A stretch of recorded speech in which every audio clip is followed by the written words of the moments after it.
O homem que se concentra nas raízes de sua vida dará mais frutos, mas, caso se concentre no apelo visual das folhagens, pode terminar fracassado e sem raízes. Robert Foster, 1811 a 1878. Por outro lado, temos Jesus dizendo: Eu sou a videira verdadeira e meu pai é o lavrador. Todo ramo que estando em mim não dá fruto, ele corta. Todo ramo que dá fruto, ele poda, para que produza ainda mais. Sim, eu sou a videira, vocês são ramos. Quem permanece em mim e eu nele, produz muito fruto, pois sem mim vocês não podem fazer coisa alguma. Bom dia, família Neto na Voz aqui, mais uma vez trazendo aquela palavra que não é só conhecimento e sabedoria, mas também o pão da alma, o pão que alimenta o espírito. Sem mais delongas, vem comigo, bora para a leitura de hoje. Trago para vocês no dia de hoje livro de João, capítulo 15. Livro de João, capítulo 15, versículo 18. Onde eu quero tratar com vocês a respeito da nossa essência, da nossa natureza, da nossa, vamos dizer assim, herança, pois somos não só filhos de Deus, como escolhidos a dedo por Deus. Então, bora para a leitura. Se o mundo os odeia, lembre-se de que primeiro odiou a mim. O mundo os amaria se pertencesse a ele. Mas vocês já não fazem parte do mundo. Eu os escolhi para que não mais pertençam ao mundo, e por isso o mundo os odeia. Vocês lembram do que eu lhes disse? O escravo não é maior que seu senhor. Uma vez que eles me perseguiram, também os perseguirão. E se obedeceram às minhas palavras, também obedecerão à sua. Farão tudo isso a você, farão tudo isso a você por minha causa, pois rejeitaram aquele que me enviou. Eles não seriam culpados se eu não tivesse vindo nem lhes falado. Agora, porém, não tem desculpa por seu pecado. Quem me odeia também odeia meu Pai. Se eu não tivesse realizado no meio deles sinais que ninguém mais pode realizar, eles não seriam culpados. Agora, porém, viram tudo o que eu fiz, e, no entanto, ainda odeiam a mim e a meu Pai. Isso cumpre o que está registrado nas Escrituras deles. Odiaram-me sem motivo. Mas enviarei a vocês o encorajador, o Espírito da Verdade. Ele virá do Pai e testemunhará a meu respeito. E vocês também devem testemunhar a meu respeito, porque estão comigo desde o início. O que isso quer dizer, meus irmãos? Estamos com o Pai desde o início porque fomos escolhidos pelo Pai. Desde antes da fundação da terra, nosso nome estava no livro da vida. Toda essa obra foi feita para que fosse concluída, para que nós, filhos de Deus, aqueles que uma vez escutando todo o relato da vida de Yahushua HaMashiach, ou seja, Jesus Cristo, a gente desperta dentro da gente a centelha divina. Por quê? Porque fomos escolhidos desde os princípios do tempo.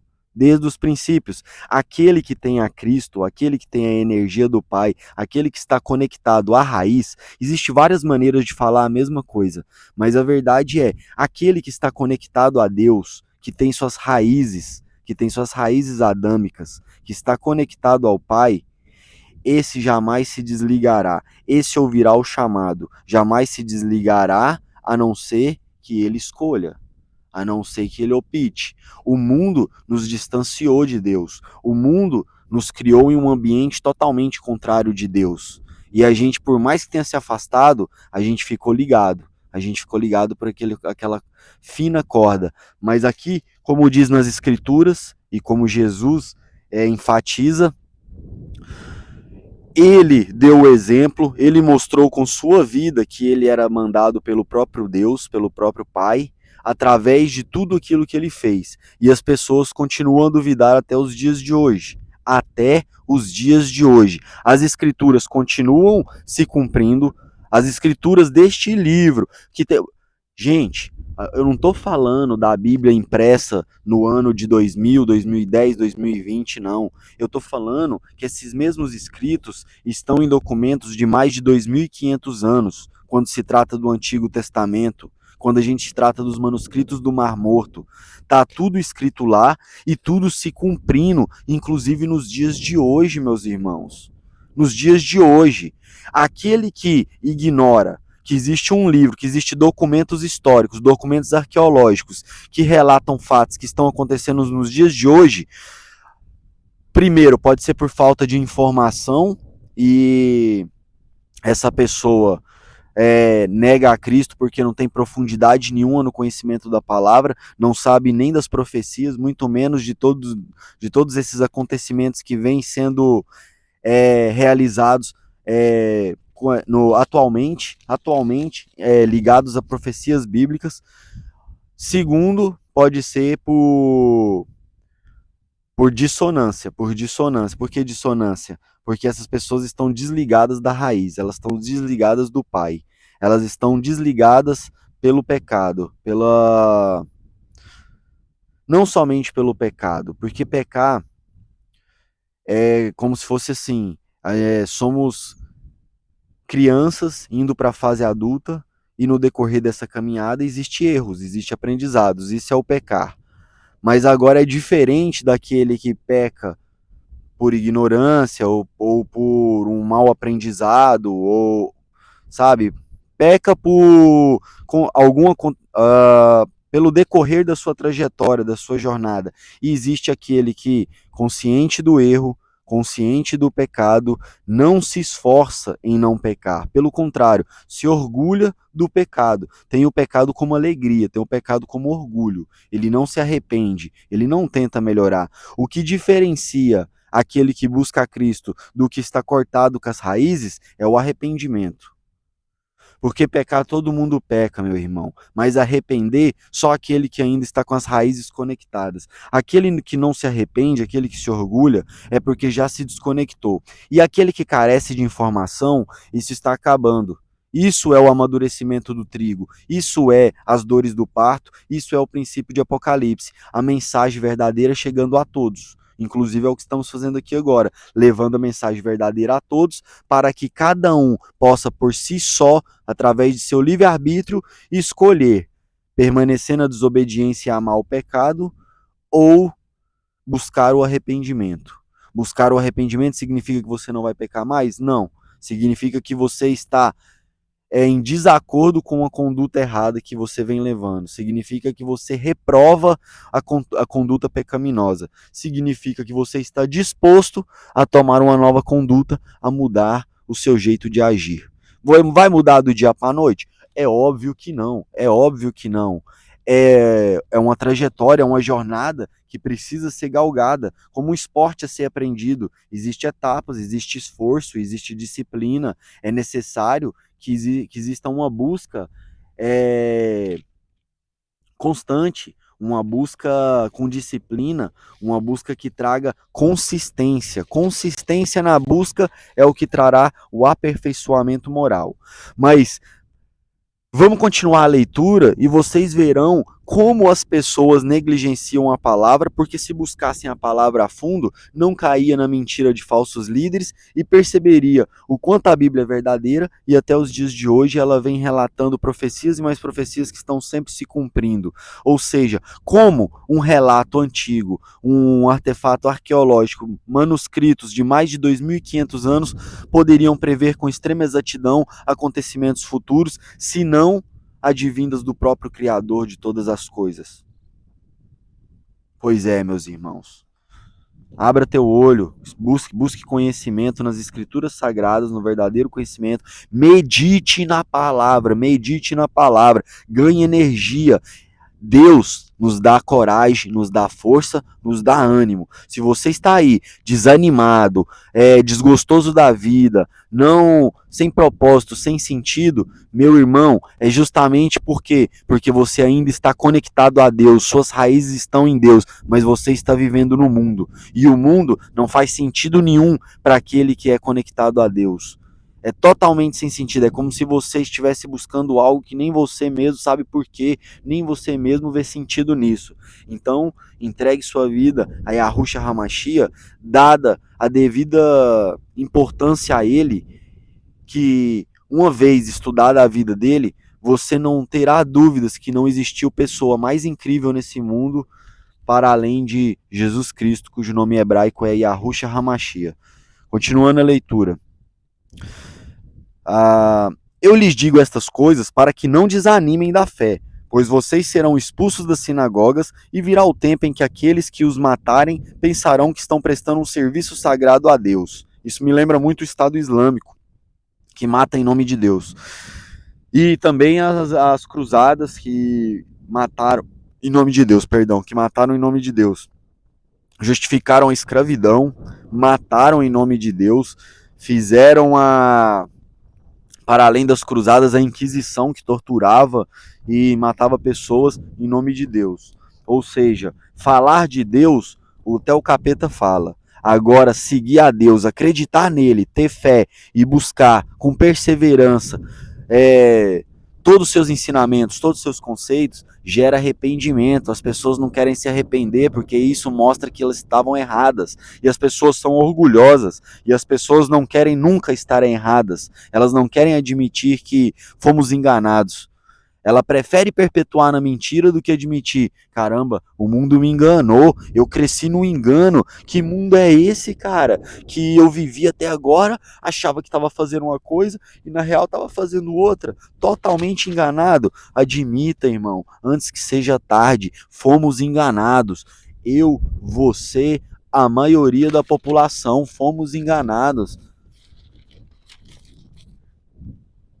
Farão isso porque nunca conheceram nem o Pai, nem a mim. Sim, eu lhes digo estas coisas agora para que quando elas acontecerem, vocês se lembrem de que eu avisei. Eu lhes disse antes eu não lhes disse antes porque ainda estaria com vocês mais um pouco. Ou seja, uma vez que Yahushua HaMashiach veio, deu todos os seus ensinamentos, fez o que fez, morreu por nós na cruz, e, além de tudo, deixou escrituras que são mais atuais do que qualquer jornal nos dias de hoje, como podemos negar a vida dele? Como podemos negar toda a obra que ele deixou? Como podemos negar que ele é o nosso único suficiente Salvador? As pessoas não leem, as pessoas não buscam informação, porque se buscasse, ficaria claro que este livro não é só um livro, essas escrituras, esse conjunto de obras, elas têm muito mais informação do que a ciência jamais obteve, A ciência, inclusive, que por um lado ajuda muito, tem diversas descobertas e construções que, de fato, elevaram nossa qualidade de vida, ou pelo menos deram mais conforto, que nos daria mais tempo para estudar a palavra de Deus, mas a gente não fez isso, a gente aproveitou mais conforto para se afundar em exageros de comida, exageros de prazeres, que só geraram doenças, mas enfim, não, a culpa não foi do conforto que foi gerado por parte da ciência, mas a culpa foi da nossa mente que não aproveitou esse conforto da melhor maneira possível. O ser humano sempre, quando fica na zona de conforto, tende à morte. Quando entra na zona de conforto, o ser humano tende à morte, como se a zona de conforto fosse a estrada em marcha lenta, em ponto morto para o inferno. Você descer uma ladeira assim devagarzinho, ponto morto pro inferno, isso é a zona de conforto. Do contrário, quando a gente começa a buscar a verdadeira essência de Cristo, quando a gente percebe a importância deste livro, olha, eu jamais vou saber se algo é inútil ou importante se eu não der o benefício da dúvida. Eu preciso ouvir as testemunhas, eu preciso ler o inquérito, eu preciso ver o caso. Lhes apresento o caso. A Bíblia Sagrada, de Gênesis a Apocalipse. Veja suas testemunhas, veja seus relatos, analise com cuidado todas as provas e todos os artefatos arqueológicos e decida por você se isso faz sentido ou não faz. Porque em verdade vos digo, se tu negar, olha o que eu estou dizendo aqui agora, se você negar uma escritura que tem achados arqueológicos de 2.500 anos e que relata acontecimentos que estão ocorrendo agora após os anos 2000, presta bem atenção, relatos de 2.500 anos atrás que estão acontecendo agora nos anos 2000 para frente, a culpa é totalmente sua por ter negligenciado situações onde Deus fez milagres grandiosíssimos, onde Ele se mostrou nosso auxiliador para além da natureza deste universo. Você presenciou milagres, você viu circunstâncias fora do normal da natureza desse universo e você ignorou, você simplesmente ignorou. Eu quero trazer aqui para vocês agora uma leitura que vai complementar esse raciocínio nosso, que é do livro de Ezequiel, capítulo 47. Vou só ajeitar aqui um minutinho.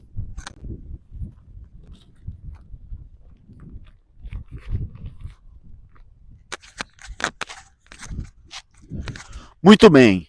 Livro de Ezequiel, capítulo 47, vai tratar do rio que cura. Vamos lá, eu vou ler primeiro e depois a gente conversa. Depois disso, o homem me levou de volta à entrada do templo. Ali notei que jorrava água para o leste por debaixo da porta do templo e passava à direita do altar do lado sul. Ele me levou para fora do muro, pela porta norte, e me conduziu até a entrada leste. Até a entrada leste. Ali vi que a água corria pelo lado sul da porta leste. O homem me conduziu pela água enquanto caminhávamos, ele ia medindo. Quando percorremos 500 metros, ele me levou para o outro lado do rio. Ali a água chegava a meus tornozelos. Ele mediu mais 500 metros e atravessou o rio novamente. Dessa vez, a água chegava a meus joelhos. Depois de mais de 500 metros, chegava à minha cintura. Então ele mediu mais 500 metros e ali a água era um rio fundo, o suficiente para atravessar a nado, mas fundo demais para atravessar a pé. Ele me perguntou: Filho do homem, você está vendo? E me levou de volta à margem do rio. Ao voltar, fiquei surpreso de ver muitas árvores que cresciam dos dois lados do rio. Então ele me disse: Este rio corre para o leste, pelo deserto, até o vale do Mar Morto. Sua água tornará pura a água salgada do Mar Morto. Por onde a água deste rio passar, haverá muitos seres vivos. O Mar Morto ficará cheio de peixes, porque sua água se tornará pura. Surgirá vida por onde esta água fluir. Pescadores ficarão às margens do Mar Morto, desde Engedi até Englaim, as praias ficarão cobertas de redes secando ao sol, o mar morto se encherá de peixes de toda espécie, como os peixes do mar Mediterrâneo. Mas os brejos e os pântanos não serão purificados, continuarão salgados. Em ambas as margens do rio crescerão árvores frutíferas de todas as espécies. As folhas dessas árvores nunca secarão nem cairão, e sempre haverá frutos em seus ramos. Produzirão uma nova colheita a cada mês, pois são regadas pelas águas do rio que nasce no templo. Seus frutos servirão de alimento e suas folhas de remédios. Bendito seja o Pai nos céus que nos instrui o tempo todo, meus irmãos. A história nos foi roubada. Muitas vezes a gente tem a impressão de que a gente está aqui, milhares e milhares de anos sem auxílio, que antes de Jesus Cristo foram milhões e milhões de anos de pura perdição da humanidade, e após Cristo, 2000 anos de puro esquecimento. Mas em verdade te digo que não é bem assim, que pelo contrário, a história nossa é muito mais curta e com muito mais intervenção de Deus do que a gente imagina. Este relato de Ezequiel, simplesmente, a partir de 2015, começou a acontecer uma profecia bíblica se realizando. Um rio que seguia para o Mar Morto foi desviado para levar água até a região de Israel, e isso deu um assoreamento no Mar Morto. Ele debaixou um certo nível, onde começaram a aparecer círculos com nascentes de água, com olhos d'água. Círculos esses que os israelitas chamam de bolanes. Estes bolanes começaram a minar água doce. De 2015 até 2025, estes bolanes não só encheram o Mar Morto nas suas margens com água doce, como há peixe, vegetação e pássaros, meus irmãos, e pássaros, ou seja, está se cumprindo a profecia.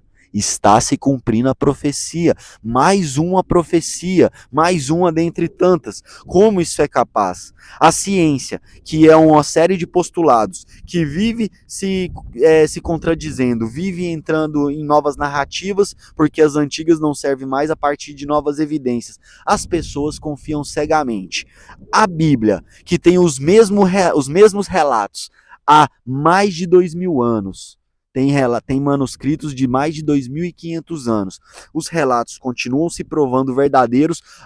Quanto mais evidências aparecem, mais os mesmos relatos se tornam mais verdadeiros. Não é que eles são refeitos e agora se adaptam a uma nova narrativa porque apareceu uma nova evidência, como a ciência faz. Não.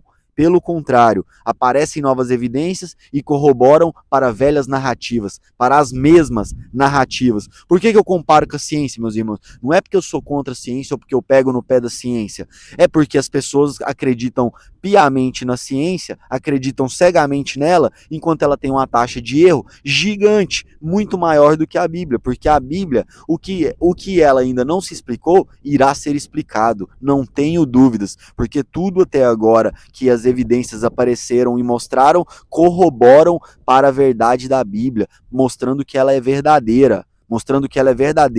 Olha isso, Ezequiel tem nos manuscritos do Mar Morto, falando que um manuscrito escondido nas cavernas do Oriente Médio, escondido por mais de 2000 anos, está escrito que o Mar Morto voltaria a ter vida. O Mar Morto voltou a ter vida em 2015. Em 2015 se iniciou esse processo que agora tem vida lá, meus irmãos. Tem vida. Você tem noção disso? Se vocês não soubessem disso e continuassem levando a vida com incredulidade, sem dar o devido valor às escrituras sagradas, não teria problema. Mas a verdade é, nós agora conhecemos, nós agora sabemos tudo o que as escrituras dizem, pois tem pessoas, não só eu sou um grãozinho de areia no meio da praia, tem milhares, milhões de pessoas com muito mais conhecimento do que eu, neste momento, espalhando a palavra por todo mundo. E aquele que não der a devida atenção, aquele que se manter distraído, entretido com esse mundo de neon, com esse mundo de luzes, com esse mundo de entretenimento, saiba, você será cobrado. Porque em verdade vos digo, a verdade chega e a verdade está chegando a todos. A todos. E é isso, meus irmãos. Traga essas palavras de hoje, esperando que elas possam tocar seu coração, esperando de verdade, grandiosamente, que essas palavras façam sentido no seu peito. E se elas fizerem sentido para você, repita comigo aqui agora. Vamos fazer uma breve oração. Jesus Cristo, Yahushua Hamashia, eu agradeço pela vida, eu agradeço pela oportunidade de estar aqui agora falando em teu nome, falando as tuas palavras, relembrando a tua mensagem, o teu recado, Pai. E eu quero que todos aqueles que neste momento, com tuas palavras, com teu recado, Pai, sentem em seus corações, possa confessar junto comigo. Vamos lá. Eu confesso, repita comigo quem sentir.